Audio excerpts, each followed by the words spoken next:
Assalamualaikum warahmatullahi wabarakatuh. Waalaikumsalam. Sobat sebangsa senusantara, jumpa kembali dengan saya Hendro Saki dalam program acara Hasbi Hendro Saki Bicara. Nah, untuk edisi kali ini kita akan bincang-bincang tentang pilkada dan pilkada Aceh 2024 yang mana beberapa bulan ke depan kita sama-sama akan melakukan pencoblosan untuk memilih gubernur dan wakil gubernur Aceh periode 2005, 2025, 2030. Nah, bersama kita di sini telah hadir Pak Bambang Pramusinto. Assalamualaikum Pak Bambang, apa kabar Pak? Waalaikumsalam warahmatullahi wabarakatuh, Bang Hendro. Ya, Pak Bambang ini adalah seorang salah satu pelaku usaha yang kita undang kemari, kita untuk berbincang-bincang tentang sebenarnya bagaimana perspektif, bagaimana pandangan para pelaku usaha terhadap pilkada di Aceh. Nah, Pak Bambang, Iya, Bang. usahanya selama ini di Aceh gimana Pak? Lancar ya? Alhamdulillah berkah, lancar, sukses Artinya dan meningkat. selama ini nggak ada kendala, tantangan atau apa? Kendala, tantangan pasti ada dalam Hmm, berbisnis, tapi so far bisa running smooth dan bisa terselesaikan dengan baik. Artinya selama udah berapa tahun usahanya Pak ya? 7 tahun. 7 tahun. Iya. Artinya kalau dibilang Aceh nggak aman, nggak nyaman, nggak ada banyak sekali pungutan-pungutan itu nggak benar Pak ya? Ya, relatif ya, Relatif ya. relatif. Tetap ada sedikit-sedikit ini, tapi ya insya Allah semuanya bisa Artinya secara keseluruhan aman ya. aman, aman, aman. Bahwasanya perdamaian dan keamanan Aceh hari ini itu memang dirasakan oleh Iya, pelaku usaha gitu. betul, betul, betul. Nah, oke Pak, ini kaitannya dengan Pilkada 2024. Bagaimana respon para pelaku usaha, para dunia usaha melihat ini apakah pilkada ini akan seperti apa gitu nanti? Apakah ada chaos atau ada keraguan atau seperti apa?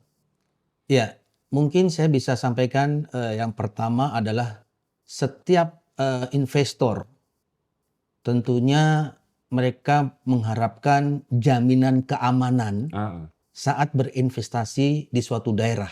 mm-mm, Nah, kebetulan kan ini investor-investor saya kan investasinya ada di Aceh. mm-mm, Jadi tentu mereka juga berharap siapapun nanti pemimpin di Aceh itu yang kita bisa pastikan dia bisa menjamin mm-mm, ya keamanan investasi yang kita tanamkan di Aceh mm-mm. dengan long term tidak short term gitu loh, karena investasi yang kita laksanakan atau kita injek di Aceh ini juga nilainya bukan sedikit.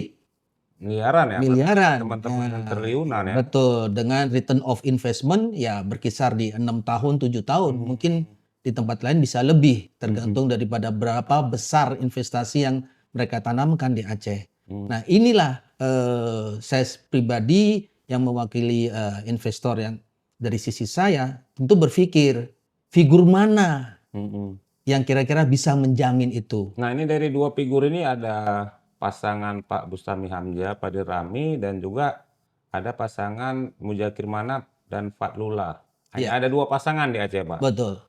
Nah, bicara tentang soal figur-figur ini yang tadi Bapak sampaikan butuh kepastian, jaminan itu kira-kira siapa yang bisa menjawab nih? Ya, tentunya mereka yang punya track record, Hmm. kapasitas yang bisa menjamin Aceh ini aman. Hmm. Gitu.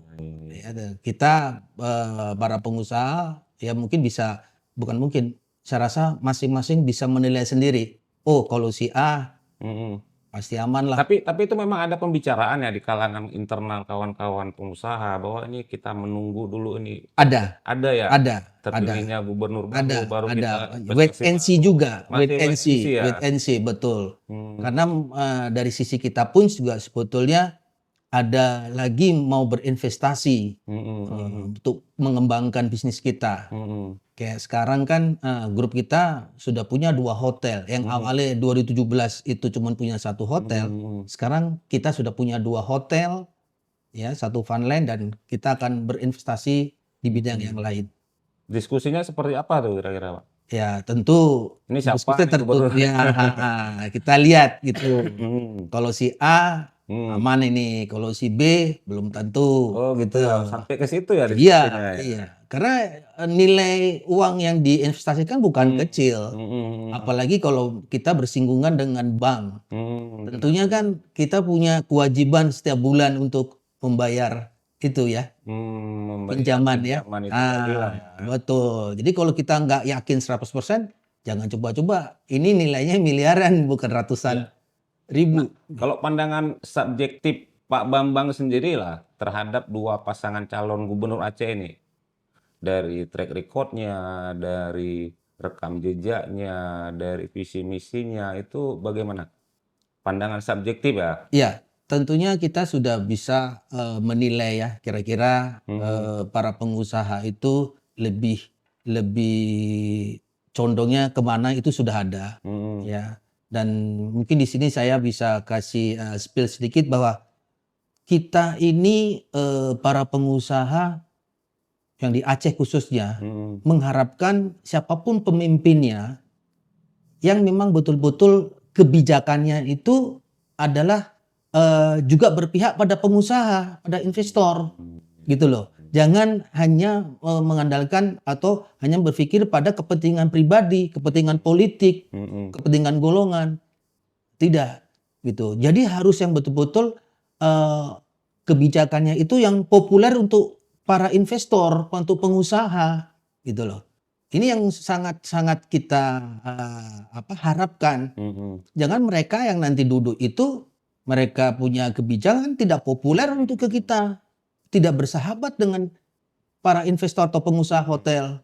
Ya, jangan lupa bahwa kita ini ya para pengusaha perhotelan itu penyumbang pajak terbesar di daerah loh.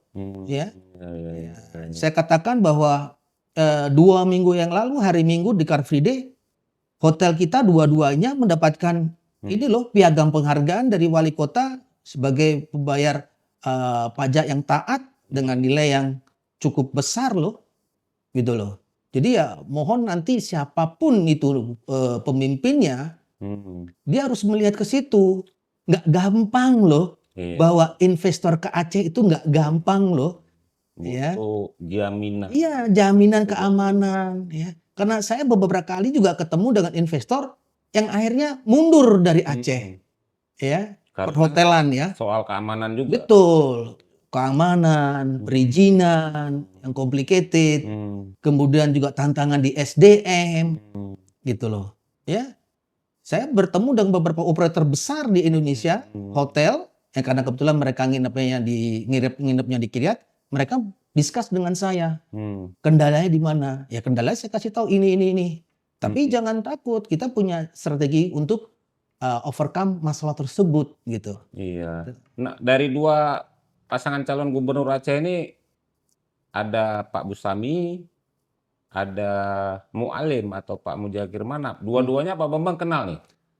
Secara kenal secara dekat tidak. Secara dekat tidak. Tidak, Tapi kalau pernah bertemu ya? Iya, tapi lebih karena dengan Mualim saya kenal sudah lama. Sudah lama ya. Dari 2017 pun saya sudah kenal beliau dengan Partai Aceh. Makanya 2018 itu waktu acara Mubes Partai Aceh juga di Kiryat. Oh, di Hotel Kiryat. Di Kiryat. Nah, di situ silaturahmi berapa kali kegiatan Partai Aceh pun saya diundang, saya hadir gitu loh. Ya. Nah, dengan Pak Bustami jumpa mungkin sekali dua kali salaman dengan beliau di kegiatan. Yang terakhir itu pas ke Sabang waktu saya diminta untuk melatih operator homestay di Sabang untuk persiapan PON, itu saya yang memberikan training di Sabang. Artinya Pak Bambang mengenal dua-duanya ya? Saya mengenal, tapi belum tentu mereka kenal saya. Nah, kalau pertanyaannya dari dua yang Bapak kenal tuh siapa yang paling dekat? Ya dekat kan boleh. Ya dekat boleh, tapi kan kembali lagi ini kan masalah hak institusi pribadi ya, yang dilindungi oleh undang-undang gitu. Tapi untuk kepentingan bisnis saya tidak bisa menyampaikan di sini. Asik. Gitu. Ya, itu memang hak pribadi Hak kan? pribadi. Soal kedekatan tadi. Iya. Karena kedekatan pribadi dengan kedekatan yang sifatnya untuk politik itu beda sekali, Benar, benar, beda benar. sekali, gitu. Tapi mungkin tadi Pak Bambang kan menyampaikan bahwa para pelaku usaha membutuhkan satu kepastian hukum dan itu juga sangat sangat ditentukan oleh siapa gubernur yang nanti akan terpilih gitu. Nah, misalnya ada nggak teman-teman Pak Bambang yang selama ini bergerak di sektor yang sama, terus secara bersama-sama menyatakan dukungan gitu kepada calon-calon tertentu gitu, itu ada nggak ya? Ya ada, tapi mereka tidak mau terekspos. Iya, itulah Iya, maksudnya, datang ada. rame-rame gitu kan, Iya, ada. "Berbarengan Pak, kami menyatakan dukungan untuk Bapak ini." Iya, Itu ada ya, ada. tapi tidak perlu diekspos Iya, kan? ada.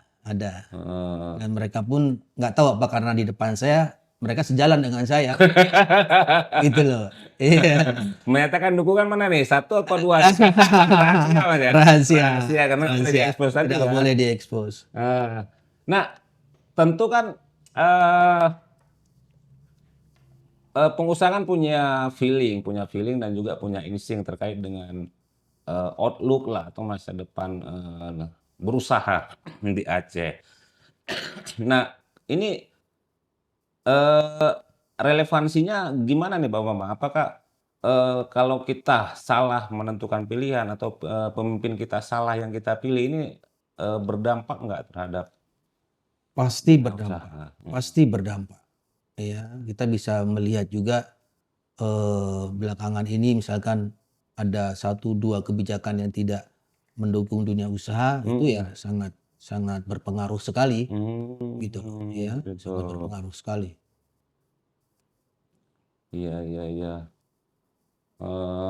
Kebijakan pemimpin ya Iya, yang iya, mendukung dunia usaha ya. betul, betul. Hmm. Kalau prediksi Pak Bambang ke depan ini tantangan ekonomi Aceh semakin seperti apa ini? Artinya pemimpin yang terpilih nanti harus apa dan seperti apa karena ada persoalan-persoalan terkait dengan ekonomi kita ini. Ya, tentunya masalah utama di Aceh ini tentu masalah perekonomian ya. Iya. Kita pun juga tidak mau memungkiri ya Kenapa ekonomi kita data rendah BPS rendah ya. atau daya beli atau apa nih? Ya, di samping daya beli juga kita melihat sebetulnya Aceh ini kaya, Hmm, tapi yang menikmati kekayaan Aceh itu bukan orang Aceh, hmm. gitu loh ya. Karena beberapa transaksi pun tidak bisa dijalankan di Aceh. Mhm, Ya, kita dengar sendiri gonjang-ganjing antara bank konvensional dan mhm, bank syariah. Ya, itu kita skip aja deh.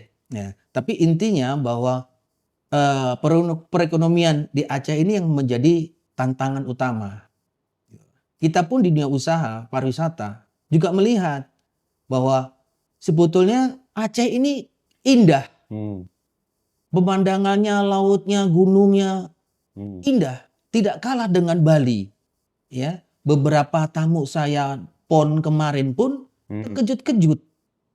Ternyata Aceh ini indah alamnya, aman, nyaman, tidak seperti yang kami dengar di luar sana. hmm, Ya, ya ini yang perlu perlu apa ya, campaign atau perlu promosi ya dari Badan Promosi Pariwisata Aceh hmm, ya, untuk meyakinkan, para wisata Nusantara itu bahwa Aceh ini aman gitu loh, ya. Kalau perlu saya jadi juru bicaranya, saya saksi hidup, hmm, ya, saya pelaku usaha 7 tahun, ya, yang menyatakan bahwa Aceh ini aman, nyaman, hmm, ya. Dan tidak kalah objek wisata, destinasi, ya, tinggal kurang atraksinya saja bagaimana mendatangkan orang luar Aceh itu datang ke Aceh, gitu loh. Ya, ini yang saya sangat sayangkan kurang di situnya, hmm, ya. Terus beberapa objek wisata juga tidak dikelola dengan secara maksimal, ya. Tempat sampah tidak ada, sampah hmm, semua, ya. Saya mungkin ya bisa juga dilihat dari jejak digital saya bahwa saya melakukan cleaning bleach ya, sering sekali membersihkan pantai, hmm, ya, kemudian juga membersihkan masjid, ya. Karena saya melihat ya, terutama pantai ya, budaya apa namanya, bagaimana membuang sampah itu sangat rendah sekali, Iya. ya. Kesadaran masyarakat. Kesadaran masyarakat rendah sekali. Mereka ya botol minuman, kemasan makanan itu berserakan ambil di semua tempat wisata. Ya, belum lagi mungkin tempat sampahnya mungkin terbatas ya, gitu. Jadi sampai sekarang pun saya masih melakukan itu. Ya, masih melakukan itu ya per 2 minggu sekali kita melakukan cleaning bleach ke pantai ya dan masjid dalam rangka menuju ulang tahun Kiryat yang ke-7 bulan November nanti. Ya, tadi kan Pak Bambang secara spesifik menyebutkan bahwa ada persoalan di Aceh, yaitu masalah perekonomian, masalah banyaknya potensi ke sektor kepariwisataan yang belum digarap dengan optimal. Nah, dari 2 calon gubernur Aceh yang nanti akan bertarung, itu siapa yang paling bisa menjawab persoalan ini? Saya rasa ini kerja tim ya, Kerja tim ya? kerja tim, bukan pimpinannya. Karena tentunya siapapun nanti yang menjabat itu kan akan mendelegasikan pada para kadis-kadis. Nah, kadis inilah yang memang harus betul-betul down to earth, betul-betul menguasai permasalahan, lihat langsung dan visi misi mereka bagaimana mau memajukan Aceh, mau menjadikan Aceh ini bisa berkompetisi di tingkat nasional atau tidak. Oke. Visi misi. Ya, Pak Bambang udah baca visi misi kandidat belum? belum. Belum. Mungkin baca di lewat-lewat media. Iya, belum. Saya ya. Visi misi kan itu hanya service slip ya. Betul, tapi kalau melihat sepak terjang dari kedua kandidat ini, kira-kira menurut Pak Bambang seperti apa nih nanti ke depannya? Ya seru juga sih sebetulnya, tapi ini kan dunia politik, kita tahu tidak hanya pilkada, untuk pilgub, wali kota, pilpres pun kita tahu. Iya. Di atas kertas si A yang menang, tapi kenyataannya si B yang terpilih misalkan seperti itu. Kita tahu lah berapa kali itu kan. Jadi memang sangat dinamis sekali. Dinamikanya tinggi sekali. Gitu. Ya, kita berdoa aja gitu. Mudah-mudahan beliau yang menang gitu. Jadi, Beliau ini siapa nih? Ya, karena kan beliau kan merujuk kepada seseorang nih. Iya. Nah, kan nggak mungkin, ya namanya juga pemenang kan satu. Betul, kan. pasti. Nggak mungkin dua-dua ada pemenang. Iya. Beliau ini artinya kan Pak Bambang sudah punya sikap politik pasti kan, yang nggak mungkin Pak Bambang sampaikan di acara kita ini. Betul. Gitu. Ya karena saya juga belum menjadi bagian BTS. Jadi saya juga tidak mau ya. Walaupun secara implisit sudah bisa diketahui oleh kawan-kawan dekat saya. Oh, artinya Pak Bambang sudah pernah menyatakan sikap politik kepada kawan-kawan ya. Tapi kan karena ini menyangkut ke bisnis ya nggak mungkin menyatakan itu secara terbuka ya. Betul. Kalau boleh tahu nomor berapa? Kalau nomor berapa udah langsung menjurus, iya kan? Gitu. Aduh. Iya. Tapi sebenarnya pilkada Aceh ini menarik Pak, menariknya kan. Ini hanya dua pasangan ya. Tadi Pak Bambang juga menyampaikan bahwa kawan-kawan pelaku usaha juga punya keinginan, punya kekhawatiran nggak ada ya, tapi semacam kita bagusnya ini aja lah gitu ya. Kekhawatiran ada. ada. Kekhawatiran seperti apa tuh misalnya? Iya kan belakangan ini juga kan kita agak sedikit bagaimana ya. Jadi mereka pun berharap bahwa usaha kita atau bisnis perhotelan kita itu betul-betul didukung oleh siapapun nanti yang menjabat, oleh pemerintah provinsi gitu loh. Ya, tidak dianaktirikan, tidak dikambing hitamkan gitu loh. Jadi fair aja, terbuka. Nah, kita lebih senang begitu. Ya, keterbukaan. Gitu. Jadi tidak ada play victim segala macam. Ya. Tapi benar nggak tuh Pak Bambang, misalnya pengusaha menyatakan dukungan kepada kandidat tertentu, ya tidak hanya sebatas dukungan, tapi juga memberikan logistik misalnya. Itu betul nggak? Itu benar nggak? Kalau itu saya nggak tahu. Saya nggak tahu. Saya rasa siapapun pengusahanya tidak berani secara Terang benderang terang ya. benderang gitu memberikan dukungan ke A atau si B, karena belum tentu yang dia dukung nanti yang menang. Nah, Ya, kalau iya, yang didukung itu benar. ternyata kalah, lawan politik kan, si ini kemarin nggak dukung aku, gitu. Mohon maaf lah ya, gitu. Iya, Nggak iya, ada lah istilahnya kerjasama bisnis segala macam, gitu. Itu yang mereka khawatirkan. Jadi mereka lebih baik underbow ataupun main cantik di belakang. Iya, iya, iya. Nah, Gitu. kalau pandangan Pak Bambang sendiri terhadap dua kandidat ini seperti apa? Misalnya Pak Bustami dengan profilnya sebagai seorang birokrat, Mualim dengan profilnya sebagai ketua partai. Pandangannya seperti apa? Pandangan saya mereka berdua ya memang the right man, the right place ya. Dalam arti memang kandidat terkuat ya, dipercaya ya. Tinggal nanti bagaimana dalam meyakinkan masyarakat Aceh ya. Jadi visi misi atau janji-janji politik itu memang betul-betul rasional ya, tidak hanya sekedar service slips, karena ya rakyat Aceh kan sudah pintar. Tentu ini cuman ini aja nih. Jadi bagaimana mereka berdua itu bisa meyakinkan, saya rasa itu yang salah satunya menang.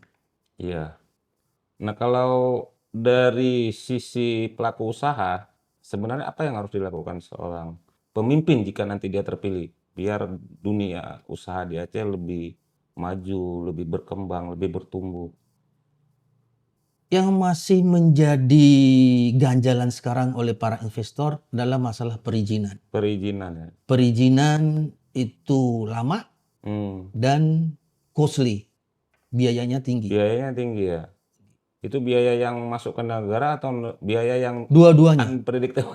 dua-duanya, Dua-duanya. dua-duanya. Berarti masih ada biaya di bawah meja ya?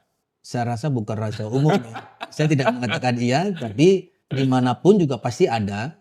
Iya. Dan sebetulnya para pengusaha pun juga bisa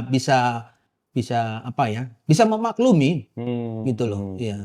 Yang penting ya dukung kita berinvestasi di Aceh ini, karena multiplier efeknya kan juga untuk masyarakat Aceh, untuk perekonomian Aceh, untuk pendapatan daerah Aceh, ya. Seperti hotel kita, 75% karyawan kita orang Aceh. lokal loh. Orang lokal ya.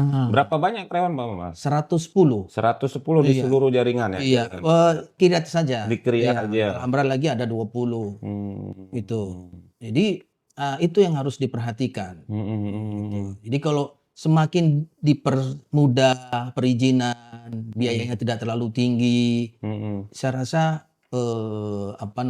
banyak investor yang tidak ragu-ragu untuk Artinya berinvestasi. pemimpin Aceh yang terpilih ke depan harus berani melakukan pemangkasan birokrasi dan juga penyederhanaan perizinan, dan sekaligus meniadakan setoran bawah kuotanya tadi.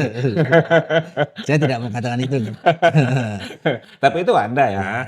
Saya tidak mengatakan itu ya. Jadi dipermudah saja lah. Dipermudah ya. Dipermudah, dipersimpel. Ya.